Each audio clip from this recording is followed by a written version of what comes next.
सरकार एवं संप्रभुता, गवर्नमेंट एंड सॉवरेंटी। तो राज्य के जो तीसरा आवश्यक तत्व है वो सरकार है, गवर्नमेंट है। तो राज्य का संगठनात्मक तत्व राज्य की इच्छा की ये अभिव्यक्ति करता है। तो गिलक्राइस्ट ने कहा है कि सरकार राज्य का संगठन ऐसा तंत्र है जिसके माध्यम से राज्य की इच्छा की अभिव्यक्ति होती है। मतलब जो राज्य है वो अमूर्त रूप है और सरकार जो है उसका मूर्त रूप है। तो राज्य की अभिव्यक्ति का काम जो है सरकार करती है। तो गार्नर ने कहा है कि सरकार वह उपकरण है, उपकरण मतलब सरकार जो है राज्य का एक यंत्र है जिसके द्वारा राज्य की सार्वजनिक नीतियां निश्चित होती हैं। मतलब जो राज्य नीतियां बनाता है, जो सार्वजनिक नीतियां बनाता है, उसको लागू करना उस सब सरकार का काम होता है। गैटल ने सरकार के अभाव में जनसंख्या असंयमित, अराजकीय और विप्लवी हो जाएगी। मतलब गैटल ने कहा है कि सरकार के अभाव में जनसंख्या असंयमित, मतलब सरकार नहीं रहेगी, शासन नहीं रहेगा, वहाँ पे जनसंख्या जो असंयमित हो जाएगी, वहाँ पे अराजकता फैल जाएगी, वहाँ पे एनार्की फैल जाएगा। ये अगर हम खुद सोचें कि अगर सरकार और शासन नहीं रहेगा तो फिर समाज का क्या हाल हो जाएगा।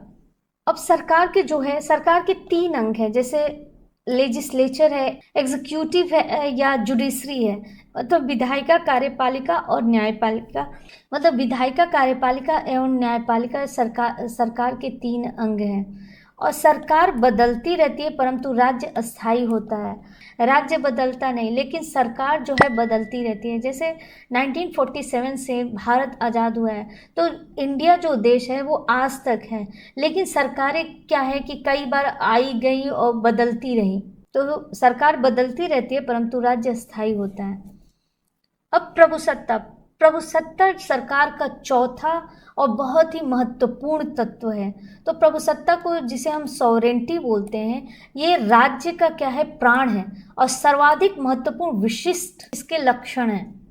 गैटल ने कहा है कि प्रभुसत्ता ही राज्य का वह लक्षण है उसे अन्य समुदायों से अलग करता है।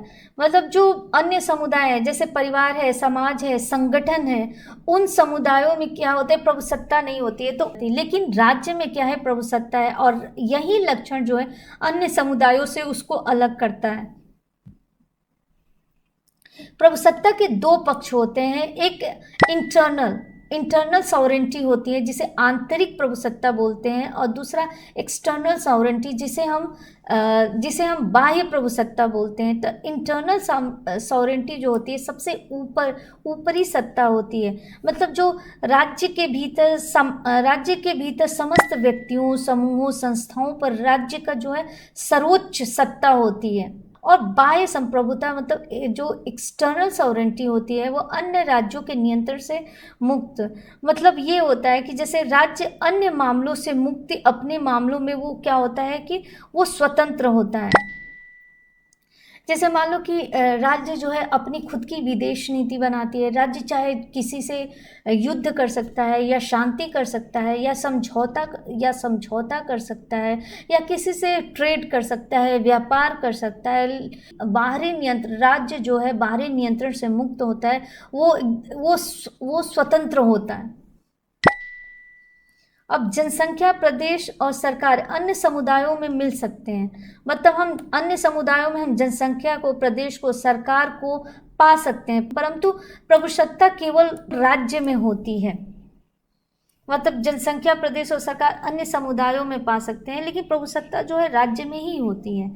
जैसे भारत के जो राज्य हैं, उत्तर प्रदेश, पश्चिम बंगाल या मध्य प्रदेश है, या अब तमिलनाडु, केरला और सारे जो बिहार वगैरह जो स्टेट हैं, उनमें क्या है, प्रभुसत्ता नहीं होती, इसलिए वे राज्य नहीं, उनमें ये तीनों तत्व पाया जाता है, जनसंख्या, प्रदेश और सरकार पाया जाता है, लेकिन उनमें क्या है कि प्रभुसत्ता नहीं पाई जाती, इसलिए वो राज्य नहीं है।